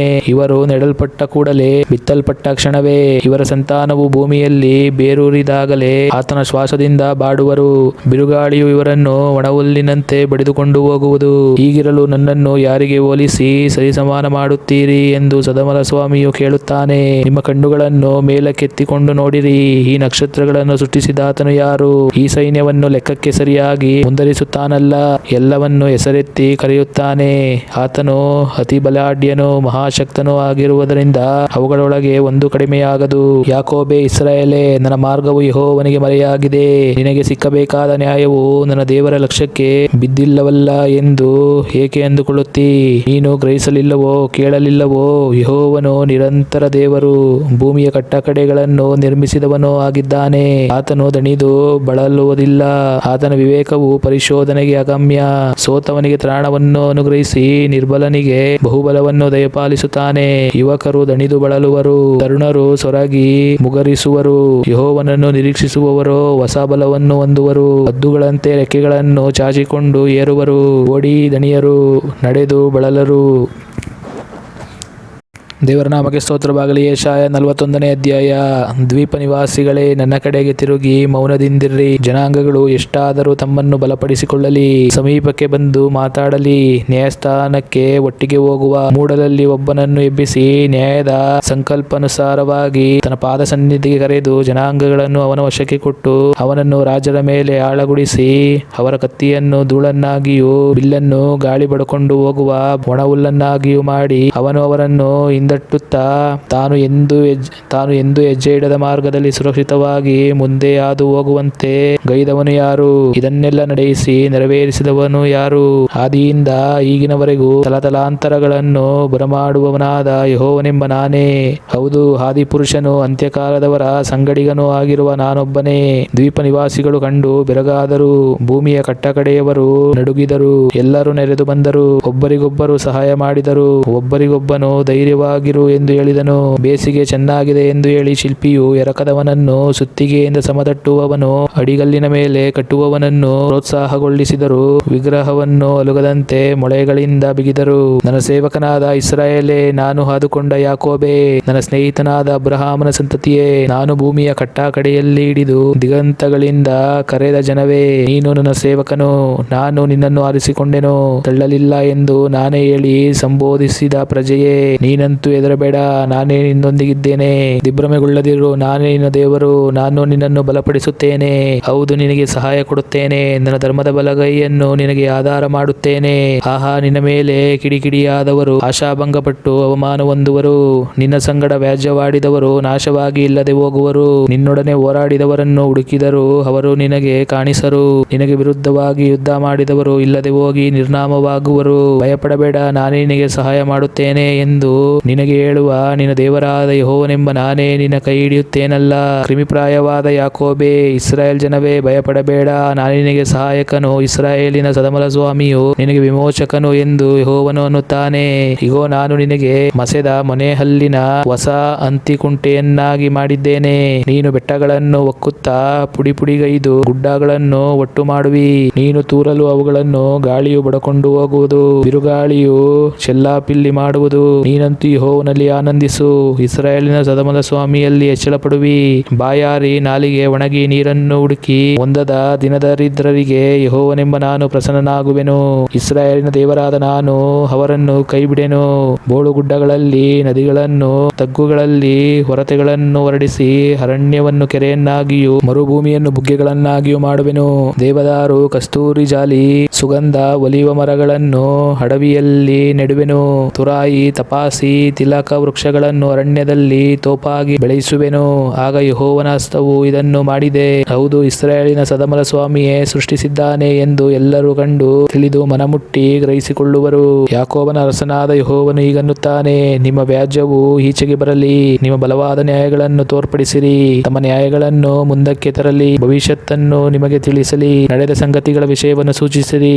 ನಾವು ಅವುಗಳನ್ನು ಮನಸ್ಸಿಗೆ ತಂದು ಅವುಗಳ ಪರಿಣಾಮವನ್ನು ಗ್ರಹಿಸುವೆವು. ನೀವು ದೇವರುಗಳೆಂದು ನಮಗೆ ಅರಿವು ಹುಟ್ಟುವಂತೆ ಮುಂದಾಗತಕ್ಕವುಗಳನ್ನು ತಿಳಿಸಿರಿ. ನಾವು ಒಟ್ಟಿಗೆ ಕಕ್ಕಾಬಿಕ್ಕಿಯಾಗಿ ನೋಡುವಂತೆ ಮೇಲಾಗಲಿ ಕೇಡಾಗಲಿ ಏನಾದರೂ ಮಾಡಿರಿ. ಆಹಾ, ನೀವು ಶೂನ್ಯವೇ, ನಿಮ್ಮ ಕಾರ್ಯವು ಮಟ್ಟಾಮಾಯವೇ. ನಿಮ್ಮನ್ನು ಮರೆಹೋಗುವವರು ತುಚ್ಛರೇ ಸರಿ. ನಾನು ಬಡಗಲಿಂದ ಒಬ್ಬನನ್ನು ಎಬ್ಬಿಸಿ ಕರತಂದಿದ್ದೇನೆ. ನನ್ನ ನಾಮವನ್ನು ಪ್ರಚುರಪಡಿಸತಕ್ಕವನು ಮೂಡಲಿಂದ ಬಂದಿದ್ದಾನೆ. ಅವನು ಉಪರಾಜರನ್ನು ಮಣ್ಣೆ ಎಂದು ಭಾವಿಸಿ ಮೇಲೆ ಬಿದ್ದು ಕುಂಬಾರನ್ನು ಜೇಡಿಯನ್ನು ತುಳಿಯುವ ಹಾಗೆ ತುಳಿಯುವನು. ಕಾರ್ಯವು ನಡೆಯುವುದಕ್ಕೆ ಮುಂಚೆ ಇವರಲ್ಲಿ ಯಾವನು ಅದನ್ನು ಅರುಹಿದ್ದಾನೆ? ಅರುಹಿದರೆ ಅವನು ನಿಜ ದೇವರೆಂದು ನಿಮಗೆ ಗೊತ್ತಾಗುವುದು. ಯಾವನು ಮುಂತಿಳಿಸಿದ್ದಾನೆ? ತಿಳಿಸಿದರೆ ಅವನನ್ನು ಸತ್ಯವಂತನೆನ್ನುವೆನು. ಯಾರು ಏನನ್ನು ತಿಳಿಸಬಲ್ಲವರಲ್ಲ, ಏನನ್ನು ಹೇಳತಕ್ಕವರಲ್ಲ. ನಿಮ್ಮ ಮಾತುಗಳು ಯಾರ ಕಿವಿಗೆ ಬೀಳುವುದಿಲ್ಲ. ಇಗೋ, ನೋಡು ಎನ್ನುವ ಮುಂದೂತನನ್ನು ಚೀಯೋನಿಗೆ, ಶುಭ ಸಮಾಚಾರ ತರತಕ್ಕವನನ್ನು ಯೆರೂಸಲೇಮಿಗೆ ಅನುಗ್ರಹಿಸುವೆನು. ನಾನು ನೋಡಲು ಇವರಲ್ಲಿ ಸಮರ್ಥರು ಯಾರೂ ಇಲ್ಲ. ನಾನು ಪ್ರಶ್ನೆ ಮಾಡಿದರೆ ಒಂದು ಮಾತನ್ನಾದರೂ ಹೇಳಬಲ್ಲ ಆಲೋಚಕನು ಇಲ್ಲವೇ ಇಲ್ಲ. ಆಹಾ, ಇವರೆಲ್ಲ ಮಾಯೆ, ಇವರ ಕಾರ್ಯಗಳು ಶೂನ್ಯ, ಇವರ ಎರಕದ ಬೊಂಬೆಗಳು ಗಾಳಿಯೇ ಹಾಳೆ. ದೇವರ ನಾಮಕ್ಕೆ ಸ್ತೋತ್ರವಾಗಲಿ. ಯೆಶಾಯ 42ನೇ ಅಧ್ಯಾಯ. ಇಗೋ, ನನ್ನ ಸೇವಕನು, ಇವನಿಗೆ ನಾನೇ ಆಧಾರ. ಇವನು ನನಗೆ ಇಷ್ಟನು, ನನ್ನ ಪ್ರಾಣಪ್ರಿಯನು. ಇವನಲ್ಲಿ ನನ್ನ ಆತ್ಮವನ್ನು ಇರಿಸಿದ್ದೇನೆ. ಇವನು ಅನ್ಯ ಜನಗಳಲ್ಲಿಯೂ ಸಧರ್ಮವನ್ನು ಪ್ರಚುರಪಡಿಸುವನು. ಇವನು ಕೂಗಾಡುವುದಿಲ್ಲ, ಆರ್ಭಟಿಸುವುದಿಲ್ಲ, ಬೀದಿಗಳಲ್ಲಿ ಇವರ ಧ್ವನಿ ಕೇಳಿಸುವುದಿಲ್ಲ. ಜಜ್ಜಿದ ದಂಟನ್ನು ಮುರಿದು ಹಾಕದೆ, ಕಳೆಗುಂದಿದ ದೀಪವನ್ನು ನಂದಿಸದೆ, ಸದ್ಧರ್ಮವನ್ನು ಪ್ರಚುರಪಡಿಸಿ ಸಿದ್ಧಿಗೆ ತರುವನು. ಲೋಕದಲ್ಲಿ ಸದ್ಧರ್ಮವನ್ನು ಸ್ಥಾಪಿಸುವ ತನಕ ಇವನು ಕಳೆಗುಂದದೆಯೂ ಜಜ್ಜಿ ಹೋಗದೆಯೂ ತನ್ನ ಕಾರ್ಯದಲ್ಲಿ ನಿರಂತನಾಗಿರುವನು. ದ್ವೀಪಾಂತರಗಳು ಇವನ ಧರ್ಮ ಪ್ರಮಾಣಕ್ಕೆ ಕಾದಿರುವವು. ಆಕಾಶ ಮಂಡಲವನ್ನು ಉಂಟು ಮಾಡಿ ಅರವಿ ಭೂಮಂಡಲವನ್ನು ಅದರಲ್ಲಿನ ಉತ್ಪತ್ತಿಯನ್ನು ವಿಸ್ತರಿಸಿ ಲೋಕದ ಜನರಿಗೆ ಪ್ರಾಣವನ್ನು, ಹೌದು, ಭೂಚಾರರಿಗೆ ಜೀವಾತ್ಮವನ್ನು ದಯಪಾಲಿಸಿದ ಯೆಹೋವನೆಂಬ ದೇವರು ಹೀಗನ್ನುತ್ತಾನೆ. ನೀನು ಕುರುಡರಿಗೆ ಕಣ್ಣು ಕೊಟ್ಟು ಬಂದಿಗಳನ್ನು ಸೆರೆಯಿಂದಲೂ ಕತ್ತಲಲ್ಲಿ ಬಿದ್ದವರನ್ನು ಕಾರುಗೃಹದಿಂದಲೂ ಹೊರಗೆ ಕರೆತರಬೇಕು ಎಂದು ಯೆಹೋವನೆಂಬ ನಾನು ನನ್ನ ಧರ್ಮದ ಸಂಕಲ್ಪಾನುಸಾರವಾಗಿ ನಿನ್ನನ್ನು ಕರೆದು ಕೈ ಹಿಡಿದು ಕಾಪಾಡಿ ನನ್ನ ಜನರಿಗೆ ಒಡಂಬಡಿಕೆಯ ಆಧಾರವನ್ನಾಗಿಯೂ ಅನ್ಯ ಜನಗಳಿಗೆ ಬೆಳಕನ್ನಾಗಿಯೂ ನೇಮಿಸಿದ್ದೇನೆ. ನಾನೇ ಯೆಹೋವನು, ಇದೇ ನನ್ನ ನಾಮವು. ನನ್ನ ಮಹಿಮೆಯನ್ನು ಮತ್ತೊಬ್ಬನಿಗೆ ಸಲ್ಲಗೊಳಿಸೆನು, ನನ್ನ ಸ್ತೋತ್ರವನ್ನು ವಿಗ್ರಹಗಳ ಪಾಲು ಮಾಡೆನು. ಇಗೋ, ಮೊದಲನೆಯ ಸಂಗತಿ ನೆರವೇರಿವೆ, ಹೊಸ ಸಂಗತಿಗಳನ್ನು ಪ್ರಕಟಿಸುತ್ತೇನೆ. ಅವು ತಲೆದೋರುವುದಕ್ಕೆ ಮುಂಚೆ ಅವುಗಳನ್ನು ನಿಮಗೆ ತಿಳಿಸುತ್ತೇನೆ. ಸಮುದ್ರ ಪ್ರಯಾಣಿಕರೇ, ಸಕಲ ಜಲಚರಗಳೇ, ದ್ವೀಪಾಂತರವಾಸಿಗಳೇ, ಯೆಹೋವನ ಘನತೆಗಾಗಿ ನೂತನ ಗೀತವನ್ನು ಹಾಡಿ ದಿಗಂತಗಳಲ್ಲಿಯೂ ಆತನನ್ನು ಕೀರ್ತಿಸಿರಿ. ಅರಣ್ಯವು, ಅಲ್ಲಿನ ಊರುಗಳು, ಕೇದಾರಿನವರ ಗ್ರಾಮಗಳು ಆರ್ಭಟಿಸಲಿ. ಸೇಲಾ ಪಟ್ಟಣದವರು ಹರ್ಷಧ್ವನಿಗೈದು ಪರ್ವತಾಗ್ರಗಳಲ್ಲಿ ಕೇಕೆ ಹಾಕಲಿ. ಯೆಹೋವನನ್ನು ಘನಪಡಿಸಿ ದ್ವೀಪಾಂತರಗಳಲ್ಲಿ ಆತನ ಸ್ತೋತ್ರವನ್ನು ಹಬ್ಬಿಸಲಿ. ಯೆಹೋವನು ಶೂರನಂತೆ ಹೊರಟು ಯುದ್ಧವೀರನ ಹಾಗೆ ತನ್ನ ರೌದ್ರವನ್ನು ಎಬ್ಬಿಸುವನು. ಆರ್ಭಟಿಸಿರಿ, ಗರ್ಜಿಸಿರಿ, ಶತ್ರುಗಳ ಮೇಲೆ ಬಿದ್ದು ಆತನ ಪರಾಕ್ರಮವನ್ನು ಕಾರ್ಯಗಳನ್ನು ತೋರ್ಪಡಿಸುವನು. ಆರ್ಭಟಿಸಿರಿ, ಗರ್ಜಿಸಿರಿ, ಶತ್ರುಗಳ ಮೇಲೆ ಬಿದ್ದು ತನ್ನ ಪರಾಕ್ರಮವನ್ನು ತೋರ್ಪಡಿಸುವನು. ನಾನು ಬಹುಕಾಲದಿಂದ ಸುಮ್ಮನೆ ಮೌನವಾಗಿ ನನ್ನನ್ನು ಬಿಗಿ ಹಿಡಿದಿದ್ದೇನೆ. ಈಗ ಎರುವವಳಂತೆ ಮುಲುಗುತ್ತಾ ಹಸುರು ಸುರಿನೊಡನೆ ಏದುವೆನು. ಬೆಟ್ಟಗುಡ್ಡಗಳನ್ನು ನಾಶಪಡಿಸಿ ಅಲ್ಲಿನ ಮೇವನ್ನೆಲ್ಲ ತಾರಿಸಿ ನದಿಗಳನ್ನು ಒಣದಿಣ್ಣೆ ಮಾಡಿ ಕೆರೆಗಳನ್ನು ಬತ್ತಿಸುವೆನು ಮತ್ತು ಕುರುಡರನ್ನು ನೇಪಿಲ್ಲದ ಮಾರ್ಗದಲ್ಲಿ ಬರಮಾಡುವೆನು. ಅವರಿಗೆ ಗೊತ್ತಿಲ್ಲದ ದಾರಿಗಳಲ್ಲಿ ಅವರನ್ನು ನಡೆಸುವೆನು. ಅವರೆದುರಿಗೆ ಕತ್ತಲನ್ನು ಬೆಳಕು ಮಾಡಿ ಡೊಂಕನ್ನು ಸರಿಪಡಿಸುವೆನು. ಈ ಕಾರ್ಯಗಳನ್ನು ಬಿಡದೆ ಮಾಡುವೆನು. ಕೆತ್ತಿದ ವಿಗ್ರಹಗಳಲ್ಲಿ ಭರವಸವಿಟ್ಟ ನೀವೇ ನಮ್ಮ ದೇವರುಗಳು ಎಂದು ಎರಕದ ಬೊಂಬೆಗಳಿಗೆ ಅರಿಕೆ ಮಾಡುವವರು ಹಿಂದೆ ಬಿದ್ದು ಕೇವಲ ಅವಮಾನಕ್ಕೆ ಈಡಾಗುವರು. ಕಿವುಡರೇ ಕೇಳಿರಿ, ಕುರುಡರೇ ನಿಮ್ಮ ಕಣ್ಣಿಟ್ಟು ನೋಡಿರಿ. ನನ್ನ ಸೇವಕನ ಹೊರತು ಯಾರು ಕುರುಡರು? ನಾನು ಕಳುಹಿಸಿದ ದೂತನಂತೆ ಯಾರು ಕಿವುಡರು? ನನ್ನ ಭಕ್ತನ ಹಾಗೆ ಯಾರು ಕುರುಡರು? ಯೆಹೋವನ ಸೇವಕನ ಪ್ರಕಾರ ಅಂಧಕರು ಯಾರು? ನೀನು ಬಹು ವಿಷಯಗಳನ್ನು ಕಂಡಿದ್ದರೂ ನಿನಗೆ ಗಮನವಿಲ್ಲ. ಇವನ ಕಿವಿ ತೆರೆದಿದ್ದರೂ ಕೇಳನು. ಯೆಹೋವನು ಧರ್ಮ ಸ್ವರೂಪನಾಗಿರುವುದರಿಂದ ಧರ್ಮೋಪದೇಶವನ್ನು ಘನಪಡಿಸಿ ಮಹಾತಿಗೆ ತರಬೇಕೆಂದು ಇಷ್ಟಪಟ್ಟನು. ಈ ಜನರೇ ಕೊಳ್ಳೆಗೆ ಈಡಾಗಿ ಸೂರೆ ಹೋಗಿದ್ದಾರೆ. ಎಲ್ಲರೂ ಹಳ್ಳಕೊಳ್ಳಗಳಿಗೆ ಸಿಕ್ಕಿ ಬಿದ್ದಿದ್ದಾರೆ. ಸೆರೆಮನೆಗಳಲ್ಲಿ ಮುಚ್ಚಲ್ಪಟ್ಟಿದ್ದಾರೆ. ಅವರು ಸುಲಿಗೆಯಾಗಿದ್ದರು, ಯಾರು ಬಿಡಿಸರು. ಸೂರೆಯಾಗಿದ್ದರು, ಯಾರು ಹಿಂದಕ್ಕೆ ಬಿಡು ಅನ್ನರು. ನಿಮ್ಮಲ್ಲಿ ಯಾರು ಈ ಮಾತಿಗೆ ಕಿವಿಗೊಡುವರು? ಯಾರು ಇನ್ನು ಮುಂದೆ ಆಲಿಸಿ ಕೇಳುವರು? ಯಾಕೋಬನು ಸುಲಿಗೆಗೂ ಇಸ್ರಾಯೇಲನು ಕೊಳ್ಳೆಗೂ ಕೊಟ್ಟವನು ಯಾರು? ಯಾವನಿಗೆ ವಿರುದ್ಧವಾಗಿ ನಾವು ದ್ರೋಹ ಮಾಡಿದೆವೋ ಆ ಯೆಹೋವನಲ್ಲವೇ? ಆತನ ಜನರು ಆತನ ಮಾರ್ಗಗಳಲ್ಲಿ ನಡೆಯಲೊಲ್ಲದೆ ಆತನ ಉಪದೇಶವನ್ನು ಕೇಳದೆ ಹೋದರಷ್ಟೇ. ಆಗ ಆತನು ಅವರ ಮೇಲೆ ತನ್ನ ರೋಷಾಗ್ನಿಯನ್ನು ಯುದ್ಧದ ರೌದ್ರವನ್ನು ಸುರಿಸಿದನು. ಎಲ್ಲಾ ಕಡೆಯಿಂದಲೂ ಅವರಿಗೆ ಉರಿಯತ್ತಿತು, ಆದರೆ ಅವರು ತಿಳಿಯಲಿಲ್ಲ. ದಹಿಸಿತು, ಲಕ್ಷ್ಯಕ್ಕೆ ತರಲಿಲ್ಲ. ದೇವರ ನಾಮಕ್ಕೆ ಸ್ತೋತ್ರವಾಗಲಿ. ಯೆಶಾಯ 43ನೇ ಅಧ್ಯಾಯ. ಈಗಲಾದರೂ ಯಾಕೋಬ ವಂಶವೇ, ಇಸ್ರಾಯೇಲ್ ಸಂತಾನವೇ, ನಿನ್ನನ್ನು ಸೃಷ್ಟಿಸಿ ರೂಪಿಸಿದವನಾದ ಯೆಹೋವನು ಹೀಗನ್ನುತ್ತಾನೆ, ಭಯಪಡಬೇಡ, ನಾನು ನಿನ್ನನ್ನು ವಿಮೋಚಿಸಿದ್ದೇನಲ್ಲ, ನಿನ್ನ ಹೆಸರು ಹಿಡಿದು ಕರೆದೆನಲ್ಲ. ನೀನು ನನ್ನವನೇ. ನೀನು ಜಲರಾಶಿಯನ್ನು ಹಾದು ಹೋಗುವಾಗ ನಾನು ನಿನ್ನ ಸಂಗಡ ಇರುವೆನು. ನದಿಗಳನ್ನು ದಾಟುವಾಗ ಅವು ನಿನ್ನನ್ನು ಮುಳುಗಿಸವು. ಉರಿಯಲ್ಲಿ ನಡೆಯುವಾಗ ನೀನು ಕಂದದಿರುವಿ. ಜ್ವಾಲೆಯು ನಿನ್ನನ್ನು ದಹಿಸದು. ಯೆಹೋವನೆಂಬ ನಾನು ನಿನ್ನ ದೇವರಾಗಿದ್ದೇನಷ್ಟೇ. ಇಸ್ರಾಯೇಲ ಸದಮಲ ಸ್ವಾಮಿಯಾದ ನಾನು ನಿನ್ನ ರಕ್ಷಕನು. ಐಗುಪ್ತವನ್ನು ನಿನ್ನ ವಿಮೋಚನೆಗೆ ಈಡು ಮಾಡಿದ್ದೇನೆ. ನಿನಗೆ ಬದಲಾಗಿ ಕೂಶ್ ಮತ್ತು ಸೆಬಾ ಸೀಮೆಗಳನ್ನು ಕೊಟ್ಟಿದ್ದೇನೆ. ನೀನು ನನ್ನ ದೃಷ್ಟಿಯಲ್ಲಿ ಅಮೂಲ್ಯನೂ ಮಾನ್ಯನೂ ಪ್ರಿಯನೂ ಆಗಿರುವುದರಿಂದ ನಾನು ನಿನಗೆ ಬದಲಾಗಿ ಮನುಷ್ಯರನ್ನು, ನಿನ್ನ ಪ್ರಾಣಕ್ಕೆ ಪ್ರತಿಯಾಗಿ ಜನಾಂಗಗಳನ್ನು ಕೊಡುವೆನು. ಭಯಪಡಬೇಡ, ನಾನು ನಿನ್ನ ಸಂಗಡ ಇದ್ದೇನೆ. ನಿನ್ನ ಸಂತತಿಯವರನ್ನು ಮೂಡಲಿಯಿಂದ ತರುವೆನು, ನಿನ್ನವರನ್ನು ಪಡುವಲಿಂದ ಕೂಡಿಸುವೆನು. ನಾನು ಒಪ್ಪಿಸಿಬಿಡು ಎಂದು ಬಡಗಲಿಗೂ ತಡೆಯಬೇಡ ಎಂದು ತೆಂಕಲಿಗೂ ಹೇಳಿ ದೂರದಲ್ಲಿರುವ ನನ್ನ ಕುಮಾರರನ್ನು, ದಿಗಂತಗಳಲ್ಲಿರುವ ನನ್ನ ಕುಮಾರಿಯರನ್ನು ನನ್ನ ಮಹಿಮೆಗಾಗಿ ನಾನು ಸೃಷ್ಟಿಸಿ ರೂಪಿಸಿ ಉಂಟು ಮಾಡಿದ ನನ್ನ ಹೆಸರಿನವರೆಲ್ಲರನ್ನು ಬರಮಾಡಬೇಕೆಂದು ಅಪ್ಪಣೆ ಕೊಡುವೆನು. ಕಣ್ಣಿದ್ದರೂ ಕುರುಡಾದ, ಕಿವಿ ಇದ್ದರೂ ಕಿವುಡಾದ ಜನವನ್ನು ಕರೆ. ಎಲ್ಲಾ ಜನಾಂಗಗಳು ಒಟ್ಟಿಗೆ ಬರಲಿ, ಸಕಲ ದೇಶೀಯರು ನೆರೆಯಲಿ. ಇವರ ದೇವರುಗಳು ಯಾರು ಈ ಸಂಗತಿಯನ್ನು ಮುಂತಿಳಿಸಬಲ್ಲರು? ನಡೆದ ಸಂಗತಿಗಳನ್ನು ಯಾರು ವಿವರಿಸರು? ತಾವು ಸತ್ಯವಂತರೆಂದು ಸ್ಥಾಪಿಸಿಕೊಳ್ಳುವುದಕ್ಕೆ ಸಾಕ್ಷಿಗಳನ್ನು ಕರತರಲಿ. ಆ ಸಾಕ್ಷಿಗಳು ಇವರ ಮಾತನ್ನು ಕೇಳಿ ನಿಜವೆಂದು ಹೇಳಲಿ. ಯೆಹೋವನ ಮಾತೇನೆಂದರೆ, ನೀವು ನನ್ನ ಸಾಕ್ಷಿ, ನಾನು ಆರಿಸಿಕೊಂಡಿರುವ ಸೇವಕನು. ನೀವು ನನ್ನನ್ನು ತಿಳಿದು ನಂಬಿ ನನಗೆ ಪರಾತ್ಪರನು ಎಂದು ಗ್ರಹಿಸುವ ಹಾಗೆ ಇದನ್ನು ನಡೆಸಿದೆನು. ನನಗಿಂತ ಮುಂಚೆ ಯಾವ ದೇವರು ಇರಲಿಲ್ಲ, ನನ್ನ ಅನಂತರದಲ್ಲಿಯೂ ಇರುವುದಿಲ್ಲ. ನಾನೇ ಯೆಹೋವನು, ನಾನು ಹೊರತು ಯಾವ ರಕ್ಷಕನೂ ಇಲ್ಲ. ನಾನೇ ರಕ್ಷಣೆಯನ್ನು ಮುಂತಿಳಿಸಿ ನೆರವೇರಿಸಿ ಪ್ರಕಟಿಸಿದ್ದೇನೆ. ನಿಮ್ಮಲ್ಲಿ ಅನ್ಯ ದೇವರು ಯಾರೂ ಇರಲಿಲ್ಲವಲ್ಲ. ನೀವೇ ನನ್ನ ಸಾಕ್ಷಿಗಳು. ನಾನೊಬ್ಬನೇ ದೇವರು, ಹೌದು, ಇಂದಿನಿಂದ ನಾನೇ ಪರಮಾತ್ಮನು. ನನ್ನ ಕೈಯಿಂದ ಬಿಡಿಸಬಲ್ಲವರು ಯಾರೂ ಇಲ್ಲ. ನನ್ನ ಕೆಲಸಕ್ಕೆ ಯಾರು ಅಡ್ಡ ಬಂದಾರು ಎಂಬುದೇ ಯೆಹೋವನ ಮಾತು. ನಿಮ್ಮ ವಿಮೋಚಕನು ಇಸ್ರಾಯೇಲರ ಸದಮಲ ಸ್ವಾಮಿಯೂ ಆದ ಯೆಹೋವನು ಹೀಗೆನ್ನುತ್ತಾನೆ, ನಾನು ನಿಮಗೋಸ್ಕರ ದೂತನನ್ನು ಬಾಬೇಲಿಗೆ ಕಳುಹಿಸಿ ಕಸ್ದೀಯರನ್ನೆಲ್ಲ ತಮ್ಮ ವಿನೋದದ ಹಡಗುಗಳ ಮೇಲೆ ಪಾಲಾಯಿತರನ್ನಾಗಿ ಹಟ್ಟಿಬಿಡುವೆನು. ನಾನು ಯೆಹೋವನು, ನಿಮ್ಮ ಸದಮಲ ಸ್ವಾಮಿಯು, ಇಸ್ರಾಯೇಲರನ್ನು ಸೃಷ್ಟಿಸಿದವನು, ನಿಮ್ಮ ಅರಸನೂ ಆಗಿದ್ದೇನೆ. ಯಾವನು ಸಮುದ್ರದಲ್ಲಿ ದಾರಿ ಮಾಡಿ ಜಲಪ್ರವಾಹಗಳಲ್ಲಿ ಮಾರ್ಗವನ್ನು ಏರ್ಪಡಿಸಿದ್ದನೋ, ಯಾವನು ಅಶ್ವರಥ ಭಟ ಸೈನ್ಯಗಳನ್ನು ಹೊರಡಿಸಿ ಅವು ಬಿದ್ದು ಏಳಲಾರದಂತೆಯೂ ದೀಪದೋಪಾದಿಯಲ್ಲಿ ನಂದಿ ಹಾರಿ ಹೋಗುವಂತೆ ಮಾಡಿದನೋ, ಆ ಯೆಹೋವನು ಹೀಗೆನ್ನುತ್ತಾನೆ, ಹಳೆಯ ಸಂಗತಿಗಳನ್ನು ಜ್ಞಾಪಕಕ್ಕೆ ತಂದುಕೊಳ್ಳಬೇಡಿರಿ, ಪುರಾತನ ಕಾರ್ಯಗಳನ್ನು ಮರೆತು ಬಿಡಿರಿ. ಇಗೋ, ಹೊಸ ಕಾರ್ಯಗಳನ್ನು ಮಾಡುವೆನು. ಈಗ ತಲೆದೋರುತ್ತಲಿದೆ, ನಿಮಗೆ ಕಾಣುವುದಿಲ್ಲವೋ? ನಾನು ಅರಣ್ಯದಲ್ಲಿ ಮಾರ್ಗವನ್ನು ಏರ್ಪಡಿಸಿ ಅಡವಿಯಲ್ಲಿ ನದಿಗಳನ್ನು ಹರಿಸುವೆನು. ನನ್ನ ಸ್ತೋತ್ರವನ್ನು ಪ್ರಚುರಪಡಿಸಲಿ ಎಂದು ನಾನು ಸೃಷ್ಟಿಸಿಕೊಂಡ ಆಪ್ತ ಜನರ ಜಲಪಾನಕ್ಕಾಗಿ ನಾನು ಅರಣ್ಯದಲ್ಲಿ ನೀರನ್ನು ಒದಗಿಸಿ ಅಡವಿಯಲ್ಲಿ ನದಿಗಳನ್ನು ಹರಿಸುವವನಾದ ಕಾರಣ ನರಿ, ಉಷ್ಟ್ರಪಕ್ಷಿ ಮೊದಲಾದ ಕಾಡು ಮೃಗಗಳು ನನ್ನನ್ನು ಘನಪಡಿಸುವವು. ಯಾಕೋಬೇ, ನೀನಾದರೋ ನನ್ನನ್ನು ಪ್ರಾರ್ಥಿಸಲಿಲ್ಲ. ಇಸ್ರಾಯೇಲೇ, ನೀನು ನನ್ನ ವಿಷಯದಲ್ಲಿ ಬೇಸರಗೊಂಡಿದ್ದಿ. ನೀನು ನನಗೆ ಹೋಮಕ್ಕಾಗಿ ಕುರಿಮೇಕೆಗಳನ್ನು ತಂದು ಯಜ್ಞಗಳಿಂದ ನನ್ನನ್ನು ಘನಪಡಿಸಲಿಲ್ಲ. ನೈವೇದ್ಯಕ್ಕಾಗಿ ನಿನ್ನನ್ನು ನಾನು ತೊಂದರೆಪಡಿಸಲಿಲ್ಲ. ಧೂಪಕ್ಕಾಗಿ ನಿನ್ನನ್ನು ಬೇಸರಗೊಳಿಸಲಿಲ್ಲ. ನೀನು ನನಗೋಸ್ಕರ ಹಣ ಕೊಟ್ಟು ಬಜೆಯನ್ನು ತರಲಿಲ್ಲ. ಯಜ್ಞಪಶುಗಳ ಒಪ್ಪೆಯಿಂದ ನನ್ನನ್ನು ತೃಪ್ತಿಪಡಿಸಲಿಲ್ಲ. ಆದರೆ ನಿನ್ನ ಪಾಪಗಳಿಂದ ನನ್ನನ್ನು ನೀನು ತೊಂದರೆಪಡಿಸಿದ್ದಿ. ನಿನ್ನ ದ್ರೋಹಗಳಿಂದ ನನ್ನನ್ನು ಬೇಸರಗೊಳಿಸಿದ್ದಿ. ನಾನಾಗಿ ನಾನೇ ನಿನಗೋಸ್ಕರ ನಿನ್ನ ದ್ರೋಹಗಳನ್ನು ಅಳಿಸಿಬಿಡುತ್ತೇನೆ. ನಿನ್ನ ಪಾಪಗಳನ್ನು ನನ್ನ ನೆನಪಿನಲ್ಲಿಡೆನು. ನನಗೆ ಜ್ಞಾಪಕಪಡಿಸು, ನಾವಿಬ್ಬರು ವಾದಿಸುವ. ನಿನ್ನ ಸಧರ್ಮವು ಗೊತ್ತಾಗುವಂತೆ ನೀನು ನ್ಯಾಯವನ್ನು ತೋರ್ಪಡಿಸು. ನಿನ್ನ ಮೂಲಪಿತೃವು ಪಾಪಿಷ್ಠನು, ನಿನ್ನ ಮಧ್ಯಸ್ಥರು ನನಗೆ ದ್ರೋಹ ಮಾಡಿದವರು. ಆದ ಕಾರಣ ನಾನು ಪವಿತ್ರಾಲಯದ ಅಧಿಪತಿಗಳನ್ನು ವಲಸಿಗೆ ತಂದು ಯಾಕೋಬನ್ನು ಶಾಪಕ್ಕೂ ಇಸ್ರಾಯೇಲರನ್ನು ದೂಷಣೆಗೂ ಗುರಿ ಮಾಡಿದ್ದೇನೆ. ದೇವರ ನಾಮಕ್ಕೆ ಸ್ತೋತ್ರವಾಗಲಿ. ಯೆಶಾಯ 44ನೇ ಅಧ್ಯಾಯ. ನನ್ನ ಸೇವಕನಾದ ಯಾಕೋಬೇ, ನಾನು ಆದುಕೊಂಡ ಇಸ್ರಾಯೇಲೇ, ಈಗ ಕೇಳು. ನಿನ್ನನ್ನು ನಿರ್ಮಾಣ ಮಾಡಿ ಗರ್ಭದಿಂದಲೂ ರೂಪಿಸುತ್ತಾ ಬಂದು ನಿನಗೆ ಸಹಾಯ ಮಾಡಿದವನಾದ ಯೆಹೋವನು ಹೀಗನ್ನುತ್ತಾನೆ. ನನ್ನ ಸೇವಕನಾದ ಯಾಕೋಬೇ, ನಾನು ಆದುಕೊಂಡ ಯೆಶೂರನೇ, ಭಯಪಡಬೇಡ. ಬತ್ತಿದ ಭೂಮಿಯಲ್ಲಿ ಮಳೆಗರೆದು ಒಣನೆಲದಲ್ಲಿ ಕಾಲುವೆಗಳನ್ನು ಹಸಿಸುವೆನು.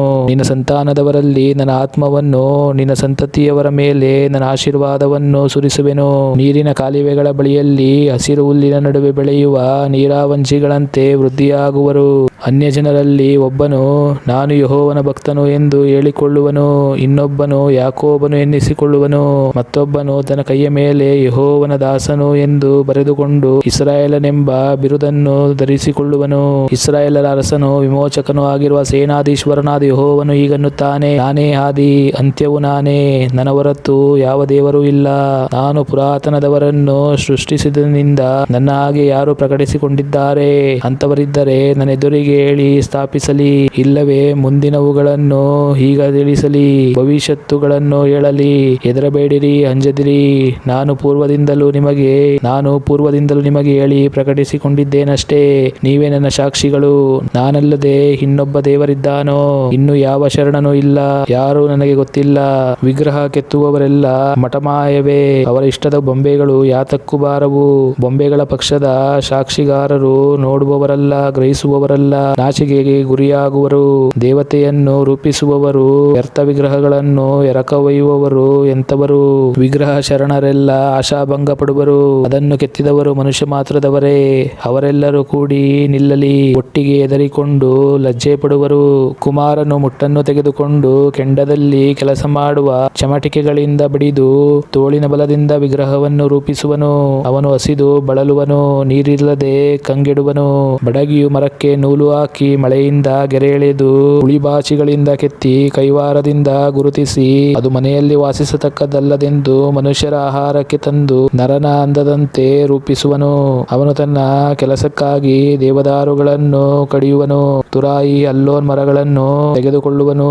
ವನವೃಕ್ಷಗಳಲ್ಲಿ ಒಂದನ್ನು ತನಗೋಸ್ಕರ ಸಲಹುವನು. ಅವನು ಪೀತದಾರವನ್ನು ನೆಡಲು ಮಳೆಯು ಅದನ್ನು ಬೆಳೆಸುವುದು, ಅದು ಸೌದೆಯಾಗುವುದು. ಅವನು ಸ್ವಲ್ಪ ತೆಗೆದು ಕಾಯಿಸಿಕೊಳ್ಳುವನು, ಉರಿಸಿ ರೊಟ್ಟಿ ಸುಡುವನು. ಅದರಲ್ಲೇ ಒಂದು ದೇವರನ್ನು ಮಾಡಿಕೊಂಡು ಪೂಜಿಸುವನು. ಬೊಂಬೆ ಕೆತ್ತಿ ಅಡ್ಡ ಬೀಳುವನು. ಒಂದು ಭಾಗವನ್ನು ಬೆಂಕಿಯಲ್ಲಿ ಉರಿಸುವನು, ಅದು ಮಾಂಸ ಭೋಜನಕ್ಕೆ ಅನುಕೂಲಿಸುವುದು. ಬಾಡು ಸುಟ್ಟು ಹಸಿವೆ ತೀರಿಸಿಕೊಳ್ಳುವನು ಮತ್ತು ಕಾಯಿಸಿಕೊಳ್ಳುತ್ತಾ ಆಹಾ, ಬೆಂಕಿ ಕಂಡೆ, ಬೆಚ್ಚಗಾಯಿತು ಎಂದುಕೊಳ್ಳುವನು. ಉಳಿದ ಭಾಗವನ್ನು ತನ್ನ ದೇವರನ್ನಾಗಿ ಬೊಂಬೆ ಕೆತ್ತಿ ಅದಕ್ಕೆ ಎರಗಿ ಅಡ್ಡ ಬಿದ್ದು ನೀನೇ ನನ್ನ ದೇವರು, ನನ್ನನ್ನು ರಕ್ಷಿಸು ಎಂದು ಪ್ರಾರ್ಥಿಸುವನು. ಇಂಥವರು ಏನು ತಿಳಿದವರು, ಏನು ಗ್ರಹಿಸಲಾರದವರು. ಅವರ ಕಣ್ಣು ಕಾಣದಂತೆಯೂ ಹೃದಯ ಗ್ರಹಿಸದಂತೆಯೂ ಯೆಹೋವನು ಅಂಟು ಬಳಿದಿದ್ದಾನಲ್ಲ. ನಾನು ಒಂದು ಭಾಗವನ್ನು ಬೆಂಕಿಯಲ್ಲಿ ಉರಿಸಿದ್ದೇನೆ, ಹೌದು, ಅದರ ಕೆಂಡದಲ್ಲಿ ರೊಟ್ಟಿ ಮಾಡಿ ಮಾಂಸ ಸುಟ್ಟು ತಿಂದೆನಲ್ಲ. ಮಿಕ್ಕದ್ದನ್ನು ನಾನು ಬೊಂಬೆ ಮಾಡಲು ಮರದ ತುಂಡಿಗೆ ಅಡ್ಡ ಬೀಳಬಹುದು ಅಂದುಕೊಳ್ಳುವಷ್ಟು ಜ್ಞಾನ ವಿವೇಕವು ಯಾರಿಗೂ ಇಲ್ಲ. ಯಾರು ಇದನ್ನು ಮನಸ್ಸಿಗೆ ತಾರರು. ಅವನು ತಿನ್ನುವುದು ಬೂದಿಯೇ. ಮೋಸಕ್ಕೊಳಗಾದ ಮೋಸಕ್ಕೊಳಗಾದ ಹೃದಯವು ಅವನಿಗೆ ದಾರಿ ತಪ್ಪಿಸಿದ ಕಾರಣ ನನ್ನ ಕೈಸುಳ್ಳನ್ನು ಹಿಡಿದಿದ್ದೀಯಲ್ಲ ಎಂದುಕೊಳ್ಳಲು ಆಗದು, ಆತನು ತನ್ನನ್ನು ರಕ್ಷಿಸಿಕೊಳ್ಳಲು ಆಗದು. ಯಾಕೋಬೇ, ಇಸ್ರಾಯೇಲೇ, ಈ ವಿಷಯಗಳನ್ನು ಜ್ಞಾಪಕದಲ್ಲಿಟ್ಟುಕೋ, ನನ್ನ ಸೇವಕನಾಗಿದ್ದೀಯಲ್ಲವೇ. ಇಸ್ರಾಯೇಲೇ, ನಾನು ನಿನ್ನನ್ನು ನಿರ್ಮಿಸಿದ್ದೇನೆ, ನೀನು ನನ್ನ ಸೇವಕನು, ನಿನ್ನನ್ನು ಮರೆತು ಬಿಡೆನು. ನಿನ್ನ ದ್ರೋಹಗಳನ್ನು ಮಂಜಿನಂತೆ ಪರಿಹರಿಸಿದ್ದೇನೆ, ನಿನ್ನ ಪಾಪಗಳನ್ನು ಮೋಡದಂತೆ ಆರಿಸಿದ್ದೇನೆ. ನಿನ್ನನ್ನು ವಿಮೋಚಿಸಿದ್ದೇನೆ, ನನ್ನ ಕಡೆಗೆ ತಿರುಗಿಕೋ. ಆಕಾಶವೇ ಹರ್ಷಧ್ವನಿಗೈ, ಯೆಹೋವನು ತನ್ನ ಕಾರ್ಯವನ್ನು ನೆರವೇರಿಸಿದ್ದಾನೆ. ಭೂಮಿಯ ಅದೋ ಭಾಗವೇ ಆರ್ಭಟಿಸು, ಪರ್ವತಗಳೇ, ವನವೇ, ಸಕಲ ವನವೃಕ್ಷಗಳೇ, ಕೋಲಾಹಲ ಮಾಡಿರಿ. ಯೆಹೋವನು ಯಾಕೋಬನ್ನು ವಿಮೋಚಿಸಿದ್ದಾನೆ, ಇಸ್ರಾಯೇಲಿನ ರಕ್ಷಣೆಗಾಗಿ ತನ್ನ ಮಹಿಮೆಯನ್ನು ಪ್ರಚುರಗೊಳಿಸುವನು. ನಿನ್ನನ್ನು ಗರ್ಭದಿಂದಲೂ ರೂಪಿಸುತ್ತಾ ಬಂದಿರುವ ನಿನ್ನ ವಿಮೋಚಕನಾದ ಯೆಹೋವನು ಹೀಗೆನ್ನುತ್ತಾನೆ, ನಾನೇ ಸರ್ವಕಾರ್ಯಕರ್ತನಾದ ಯೆಹೋವನು, ನಾನೊಬ್ಬನೇ ಗಗನಮಂಡಲವನ್ನು ಅರವಿ ಭೂಮಂಡಲವನ್ನು ವಿಸ್ತರಿಸುವವನಾಗಿದ್ದೇನೆ. ನನಗೆ ಸಹಾಯಕನುಂಟೋ? ನಾನು ಕೊಚ್ಚಿಕೊಳ್ಳುವವರ ಶಕುನಗಳನ್ನು ನಿರರ್ಥಕಪಡಿಸಿ, ಕಣಿ ಹೇಳುವವರನ್ನು ಮರಳುಗೊಳಿಸಿ, ಜ್ಞಾನಿಗಳನ್ನು ಹಿಂದಕ್ಕೆ ತಳ್ಳಿ, ಅವರ ತಿಳುವಳಿಕೆಯನ್ನು ಉಚಿತನವಾಗ ಮಾಡಿ, ನನ್ನ ಸೇವಕರ ಮಾತು ಸ್ಥಾಪಿಸಿ, ನನ್ನ ದೂತರ ಮಂತ್ರಾಲೋಚನೆಯನ್ನು ನೆರವೇರಿಸುವವನಾಗಿದ್ದೇನೆ. ಯೆರೂಸಲೇಮು ಜನನಿವಾಸವಾಗುವುದು, ಯೆಹೂದ ಪಟ್ಟಣಗಳು ತಿರುಗಿ ಕಟ್ಟಲ್ಪಡುವವು. ಅಲ್ಲಿ ನಾಳನ್ನು ಹಸನು ಮಾಡುವೆನು ಎಂದು ನಾನು ಮುಂತಿಳಿಸಿ, ಜಲರಾಶಿಗೆ ಬತ್ತಿ ಹೋಗು, ನಿನ್ನಲ್ಲಿ ಸೇರುವ ನದಿಗಳನ್ನು ಒಣಗಿಸುವೆನು ಎಂದು ನಾನು ಅಪ್ಪಣೆ ಕೊಡುವವನಾಗಿದ್ದೇನೆ. ಮತ್ತು ಕೋರೇಶನ ವಿಷಯವಾಗಿ ಅವನು ನನ್ನ ಮುಂದೆ ಕಾಯುವವನು. ಯೆರೂಸಲೇಮು ಕಟ್ಟಲ್ಪಡಲಿ, ದೇವಸ್ಥಾನದ ಅಸ್ತಿವಾರವು ಹಾಕಲ್ಪಡಲಿ ಎಂದು ಹೇಳಿ ನನ್ನ ಇಷ್ಟಾರ್ಥವನ್ನೆಲ್ಲ ನೆರವೇರಿಸತಕ್ಕವನು ಎಂಬುದಾಗಿ ಮಾತಾಡುವವನಾಗಿದ್ದೇನೆ.